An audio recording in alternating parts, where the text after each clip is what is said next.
Today is Friday, November 20th. Welcome to this edition of Nevada County Now. Today's episode, we're talking state restrictions, Cal exit, high school district, and more.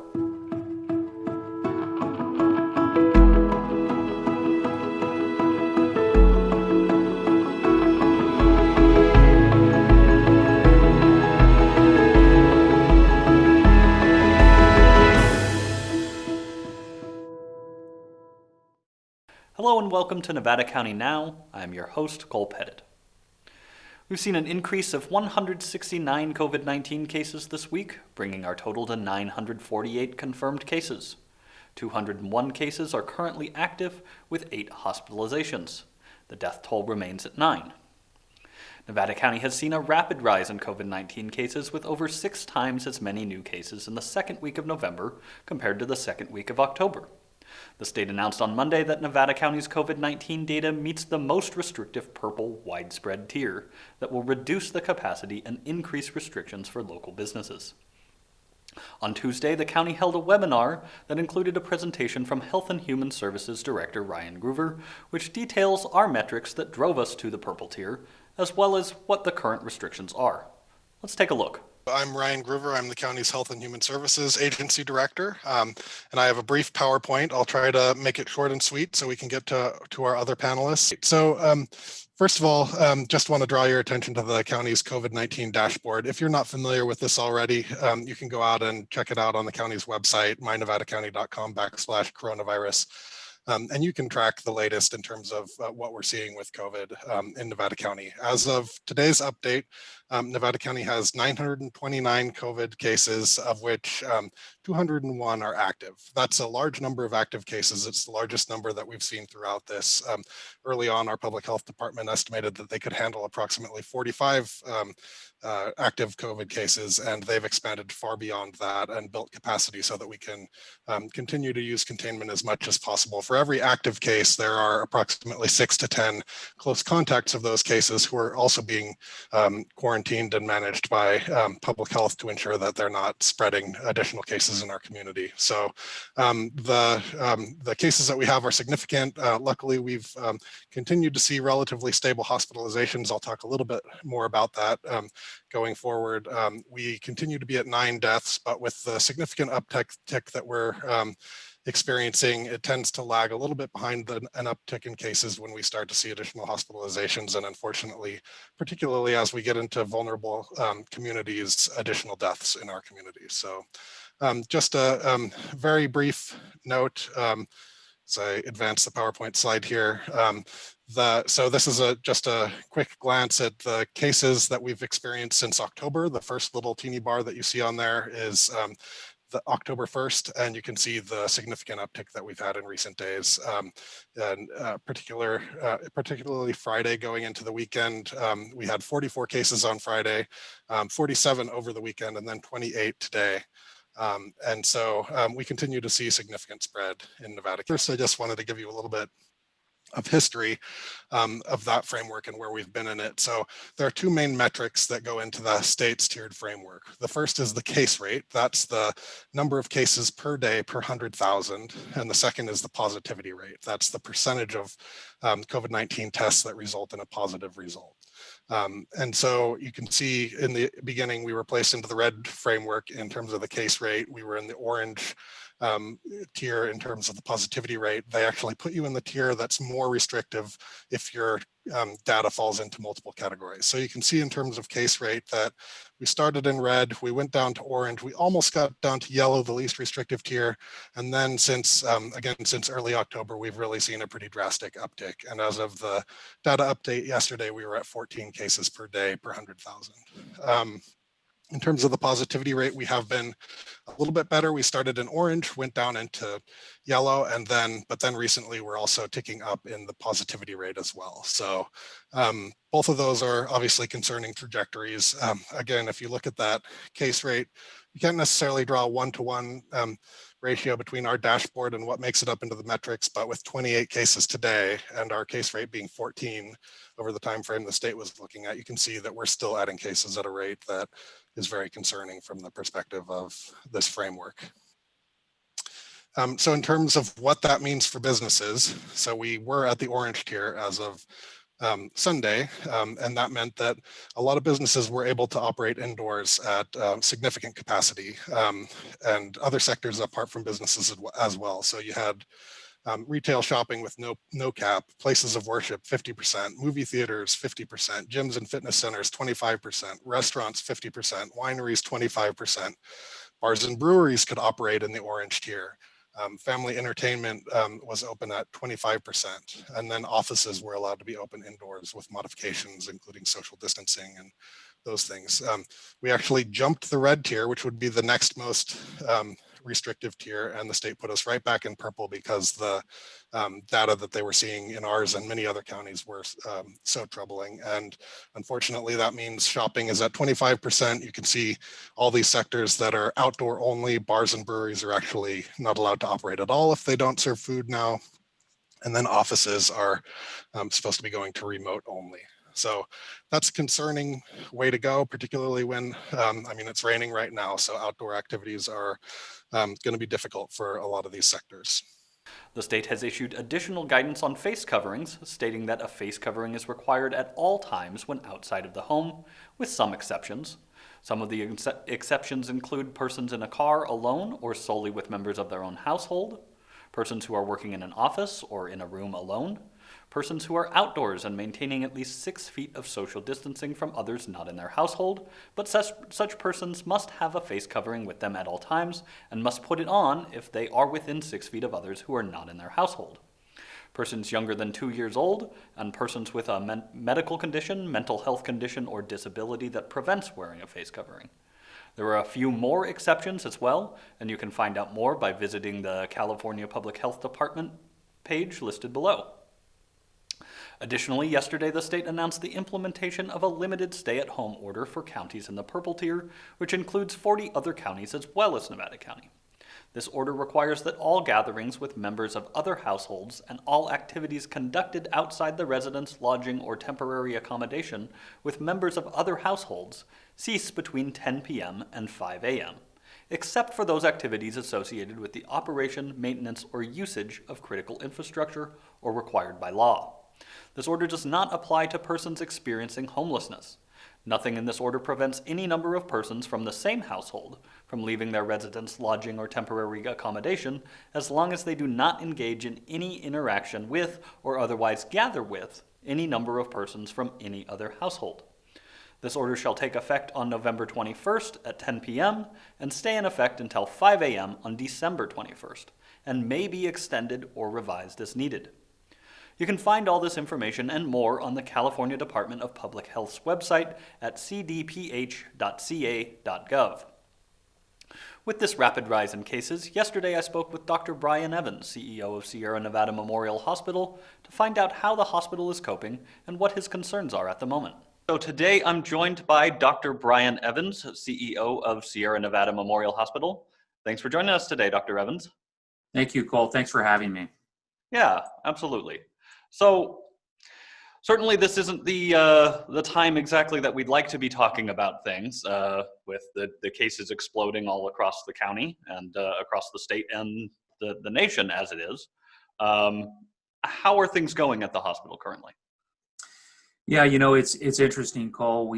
I've been talking about this COVID pandemic since probably February of this year, and the story right now is different than the story we had, throughout the pandemic. Mostly, the hospital has had a patient or two admitted, and now we've gone up to 6 patients, and it looks like we're on sort of this vertical uptick of COVID-19 cases. So the thing is really spreading rapidly now across Nevada County. We're seeing the same thing with all of our partner hospitals, Dignity Health partner hospitals down in Sacramento. We're part of a division of 6 hospitals. And so I don't just track Sierra Nevada's numbers. I track, what's going on with all of our partner hospitals and what's going on in neighboring counties as well. And we're all seeing essentially a huge uptick. The division, our Sacramento division hospitals have had more than a doubling of cases in about a week and a half. And we're at our highest census of COVID patients right now. So it's definitely a different situation than we've had before. We are concerned about it. We're concerned about the rate of spread. It is really time for the community to get very, very serious about all the fundamentals of preventing the spread of this disease. Yeah, definitely.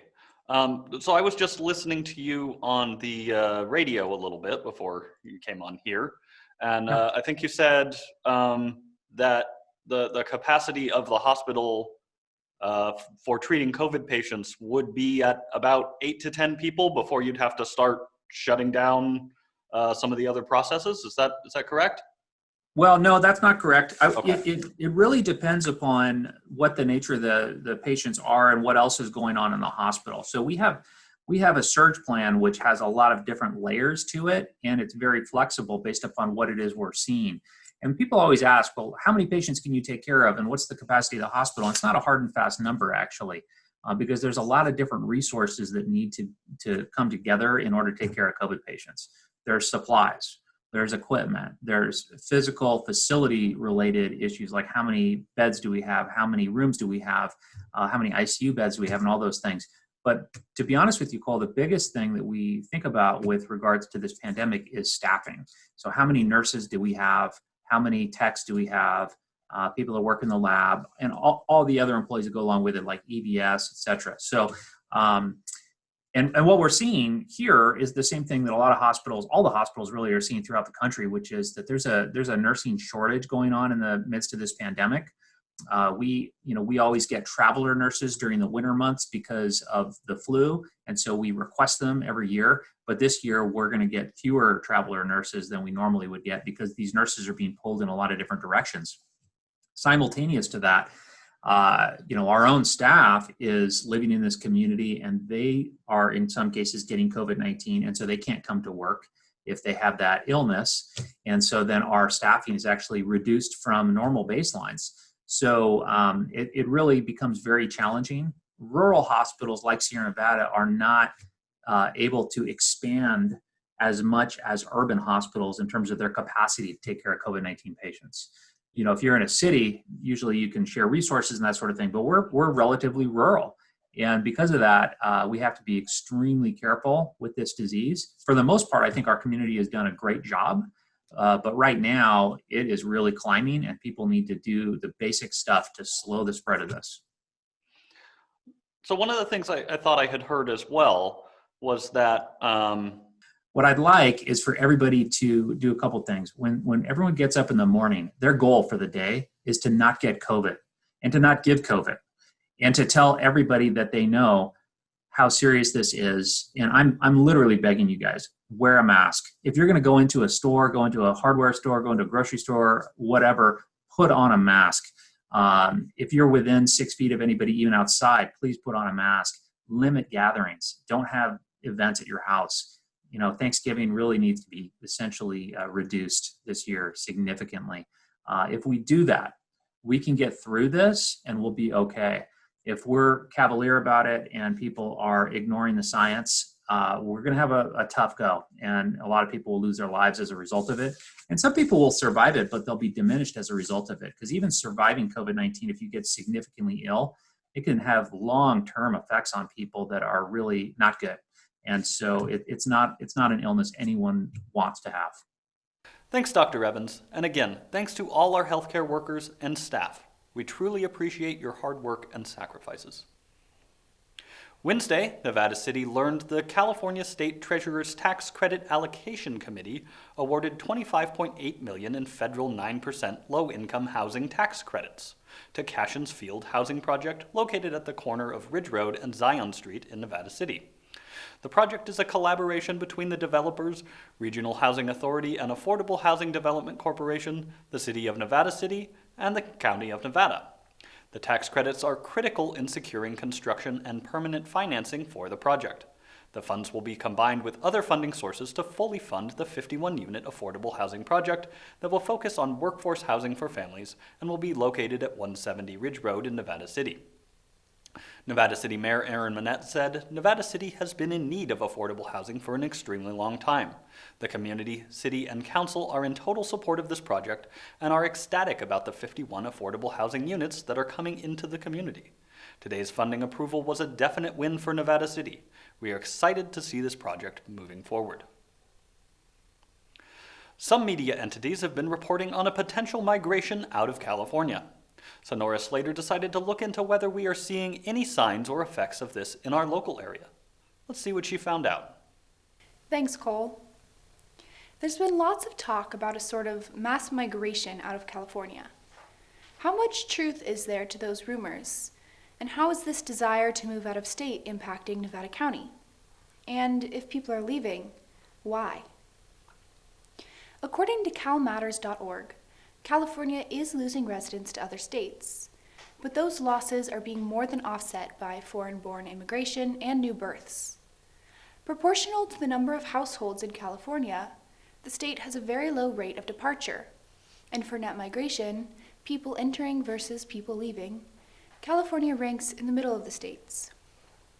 CalMatters stated that while this statistic was nothing to boast about, it is hardly a mass exodus. Of course, California is a very large state, with significant variety among its 58 counties. So how does Nevada County fit into all of this?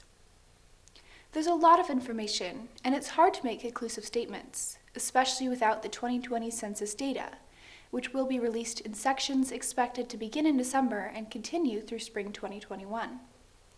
Even if there has been more activity on the real estate market this year, that doesn't necessarily indicate a Nevada County exodus. And so far as the reasons for moving, there is certainly no one-size-fits-all answer. However, several local realtors offered their perspective on the real estate trends that they've seen recently. Rebecca Franks, a realtor at Remax, said that for her business, there's been about a 50-50 balance between relocation locally and people moving out of state. Still, she added that overall, her business has been more than twice as busy this year as compared to last year. She thinks that part of what's contributing to this surge in business is that because of COVID-19, more remote working opportunities have arisen, allowing people to live where they want to and still sustain themselves and their families financially. Diane Patton, the broker/owner of Coldwell Banker Grassroots Realty, emphasized the impact of the more recently widespread ability to work from home, saying that if someone was only living in the city for work, it makes sense that they would move to Nevada County to enjoy a rural lifestyle if their job was no longer dependent on their location. She found statistics to back up this claim, finding that in the last 30 days, 55% of her local sales were from in-state but out-of-area buyers. And of that 55%, about 80% were from the Bay Area, lending credence to the idea that many newcomers to Nevada County are coming from previously urban locations. So far as locals leaving the state, however, Diane said that she believes there's been an inflated commentary about any sort of mass exodus.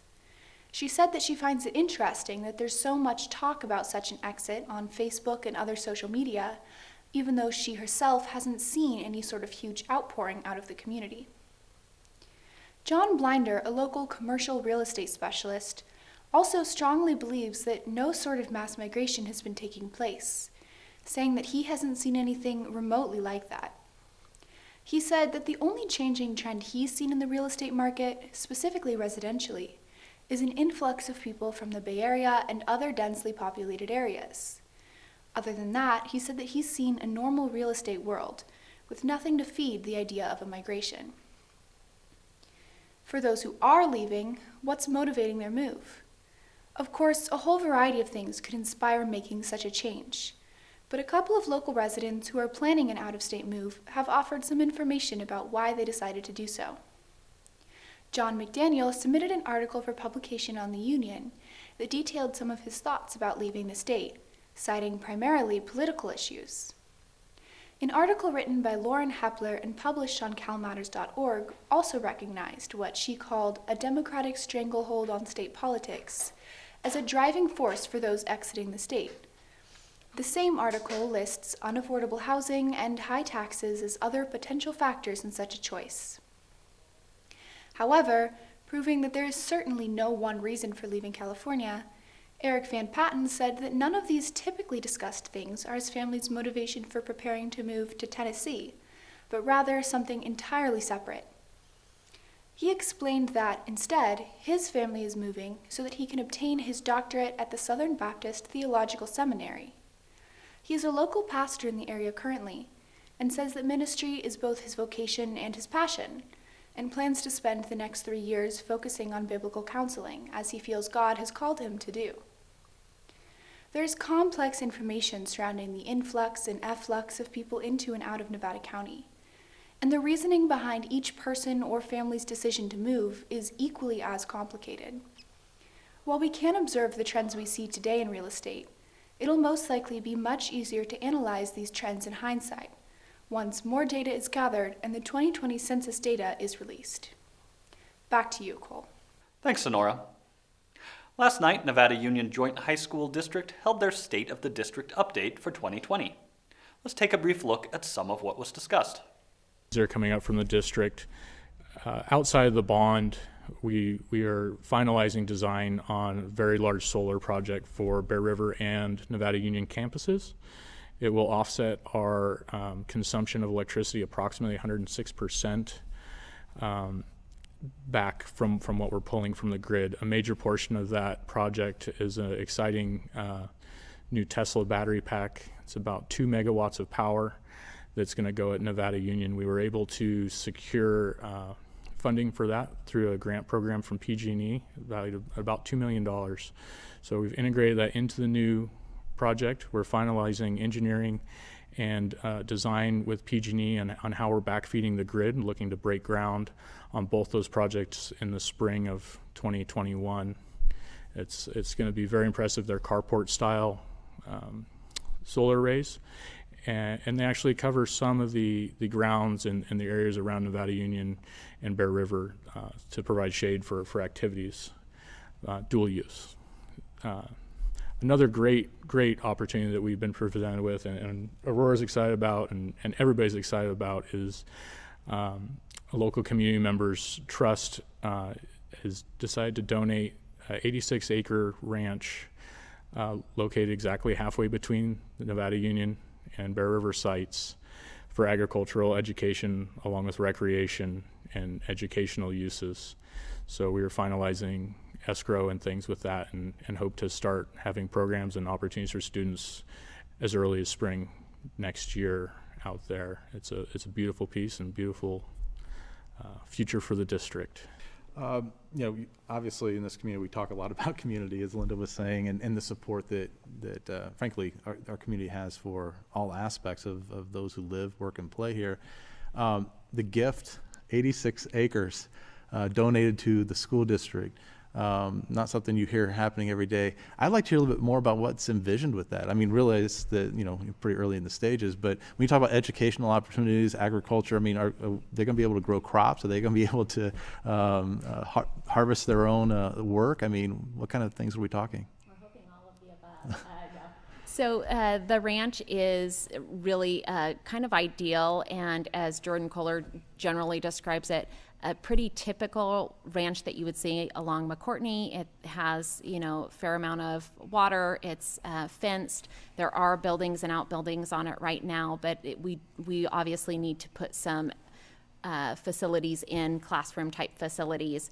We've recently gone down to Lincoln that has a robust school farm and kind of looked at that as an example. Initially, we're thinking it will house our student projects. There are many students who raise livestock, generally auctioned off at the fair, this year virtually. And so certainly that's one of those things that falls naturally in, but ideally, absolutely, we want to start making that a central place, not just for our high school students and their projects, but really for use throughout their educational process, as they're studying agri-science and things like that, going out to the ranch and utilizing that as a project space. We also want to really expand and try and capture some of our feeder school students. So there's an idea there that, maybe we have a Farm Friday or some other type of event where our ag students in high school are supporting our younger students coming in, and then those students can really feel like they have a place and belonging in those programs. I think beyond our ag programs, which are the natural fit, we've also looked at other recreational uses. You know, could we use it for cross country?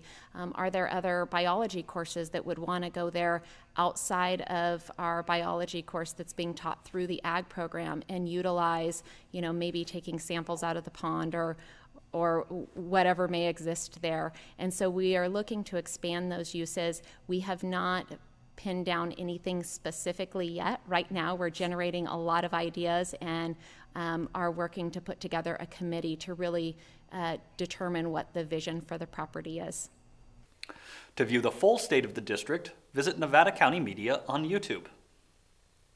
The Nevada County Community Library has purchased 40 mobile Wi-Fi hotspots with grant funding from the network of the National Library of Medicine for lending to library cardholders for at-home use.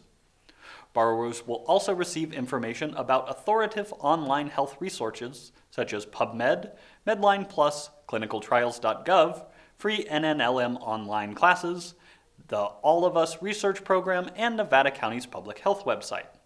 This project will help to bridge the digital divide experienced by Nevada County residents who cannot afford traditional internet access at home or for whom home internet service is simply not available. Those who are interested in checking out a hotspot device may place one on hold through the online catalog or by calling their local branch. Borrowers will be notified when their hotspot hold is available and should call or schedule their pickup same as any other hold. Each borrower is limited to checking out one hotspot device at a time and will have access to it for 2 weeks. Hotspot kits include the device, charging cables, and information on health resources. Borrowers are asked to return their hotspot kit in the same location they would return DVDs or CDs. There is no data cap or limits on the hotspots. For more information, visit mynevadacounty.com/library or call 530-265-7050. Thanks for watching, and remember, stay safe, take care of each other. We'll see you next week.